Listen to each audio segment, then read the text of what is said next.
Chris Waters here live on the Comic-Con show floor. I'm joined by Ken Balough from Sega. Ken, great, thank you for joining us. And what are you here to show us? It is Sonic the Hedgehog 4. Sonic the Hedgehog 4, folks. We've got it for you here. We're playing it right now. We got a demo for you. And Ken's got something special for you all later on. Can you want to give him a little teaser? Yeah, we definitely brought a very rare and exclusive item over here for the Comic-Con fans, and we'll be announcing it later in the show. That's right, folks. Stay tuned. We're going to talk about that giveaway in just a little bit, but now let's take a look at the game. Sure. So where are we here? Sonic, beloved franchise. Totally. Sonic 4, the rebirth of his two-dimensional styles. Absolutely. I mean, Sonic 4, bringing it back to, this glory Sega Genesis days. We're very excited to be showing it again. We've got here Splash Hill Zone, which is our very own Tunugan here is demoing for us.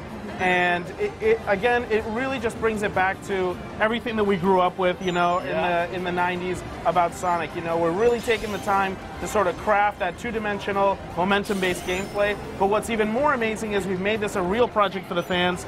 We've listened to the fans, what they've said as we've been developing the game, and we've taken a lot of their feedback into account and sort of made including modifications to the game based on what the fans have wanted. So this is really a labor of love for everybody involved. Well, it sounds pretty cool. So in terms of, you mentioned how you adapted to the fan feedback. Can you give us an example maybe of an element that the fans sort of guided you on? I mean, one of the things that we noticed that the fans told us right off the bat was that Sonic actually, to them, looked slow. He accelerated slow. That's one thing that we've already changed in the new builds. We've got Sonic going but it takes a lot less time for him to go from inert state to maximum velocity. A lot of things that have to do with the visuals as well, including the logo at the beginning of it. I don't know if you had a chance to see the E3 demo. Sonic, it looks a little bit sort of stagnant. He's going to do the full animation now. So we've got a lot of really cool things that we're changing and making sure that the fans are happy with. Excellent. Very glad to hear it. And yeah, this Splash Hill Zone, these areas are really reminding me of that Green Hill Zone that I booted up, thousands of times. Totally. I mean, it plays like it. We've definitely got a few new tricks up. We've got Sonic interacting with the environment in new ways, which is really cool. But the main thing about it is it's just the first episode, so there is a lot more to come on this game. We've already told everybody, if you go back, you collect all 7 of the Chaos Emeralds, you unlock a secret ending that'll give you a sneak peek into episode 2, and I think fans are going to be incredibly happy with what they see. That sounds like something that's right up their alley. Yeah, absolutely. All right, so collecting Chaos Emeralds, now that's a bonus thing. You got to strive, you got to collect those rings. Totally. How do we get into the bonus stage where you can get your hands on a Chaos Emerald? Talk to us about that progression. Absolutely. I mean, basically, we wanted to take a look at sort of the numbering system and the rate that we did back in the Genesis days. So collect 50 of those Chaos Emerald rings, make it to the end with the 50 of the rings, and you open up, the giant ring at the end. Yep. Jump through the giant ring, get to that special Don't miss the giant ring. Don't miss that giant ring, and you'll be able to go for the Chaos Emeralds. You collect 100, obviously, we give you an extra life. Yep. So, everything, plays and feels like you're playing. Classic. Absolutely. All right, now, over the classic run of the series, there were a lot of different incarnations of that Chaos Emerald special zone. Sure. You had the sort of dreamy, twisting world from the first one. You had that tunnel that you got to run through. What are we looking at in Sonic 4? You're definitely going to look at sort of reimagination of those. Okay. You're going to see it's a little bit new. It's got a lot of different dynamic to it. The Chaos Emeralds themselves, I don't know if you remember the first and the second, they all had sort of a different look, the emeralds. You're definitely going to get sort of an HD reimagination of those emeralds. And you're also going to be able to go back and play them. I think the big thing is that when you play the classic games, if you didn't finish the level with the 50 and you sort of didn't get that emerald, you got to the end and you're like, man, I gotta reboot it all over again. You missed the chance. So many. We're gonna be a little bit more forgiving with this. So all right. You're gonna be able to reboot those levels that you think you missed that Chaos Emerald at, replay it, get the 50, jump into the ring, and go for it. We really want you to sort of get all 7 of them. And of course, when you get all 7 of them, you get that hidden ending. And the hidden ending. Absolutely. You get that hidden ending, and it's that sneak peek into really what's to come in Sonic 4. And everybody's just everybody that has seen it internally is thrilled that we're being able to do this. So I know the fans are going to be happy. Excellent. Now, previously, you know, Sonic gets juiced up on the Chaos Emeralds, that's when Super Sonic comes out of the booth. Super Sonic is back, absolutely. Right. You do get to play Super Sonic, you know, so again, everything we wanted to bring it back to the things that you remembered, that I remembered as a kid, the team remembers. So yeah, absolutely, we're bringing back Super Sonic, and you're going to be able to play them in any level you want because you don't have to wait anymore till you get all 7 and then go back. If you get all 7, replay another level and play with Super Sonic. You got it right there. Excellent. Now, is Super Sonic going to be sort of required to get into any secret areas, or is that just a fun way to romp through the level? Not sort of required. We definitely wanted to make sure that the fans are able to access it. I mean, just like the classic days, each level is broken down into a high, a middle, and a low road. So you've got different ways to finish the level. So Super Sonic is just going to add a different element to it.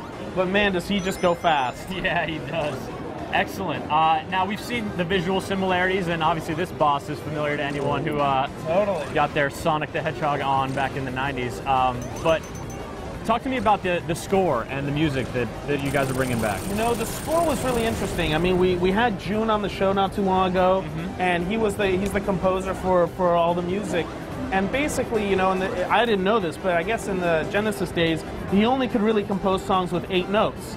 So based on sort of that, they went back and he sort of looked at it and said, all right, to make it feel like a Genesis game, I'm going to need to compose it with 8 notes again. So he composed the music with just 8 notes, and it did a really great job. It feels and sounds sort of like the old classic days. So the music is definitely composed by him. Each one is really composed to that individual sort of level, and then you're definitely going to hear some sort of classic sounds when you fight Dr. Robotnik at the very end. Excellent, excellent. Now, we've been seeing the title screen a few times, and that's like my thumb has almost instinctually started going up, down, left, right.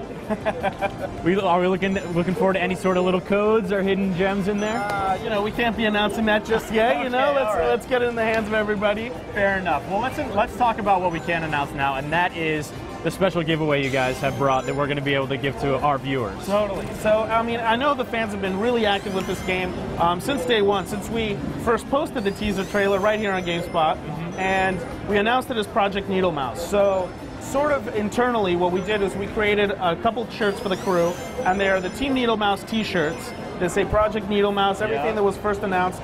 We've brought 100 of those t-shirts here, very, very limited, very rare for the fans. So we're going to give away 100 of those t-shirts, and you'll definitely have to stay tuned to find out how we're going to be doing that here. That's fantastic. Yeah, folks, we're going to be giving those away on the live show. Comic-Con is all about those exclusive giveaways, and we've got that Project Needle Mouse, a whole raft of those for you.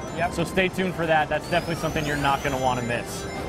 All right, now, Ken, you yourself are a Sonic fan. Totally.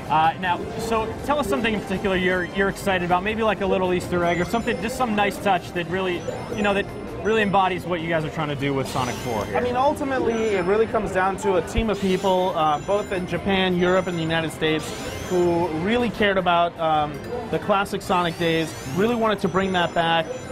You know, the 3D Sonic definitely has its time and place, definitely has its audience. Absolutely. We definitely want to be bringing that to people in a huge way. But then there's sort of like, and I hate to say it, people like me that are a little bit more seasoned and curmudgeonly. Yeah.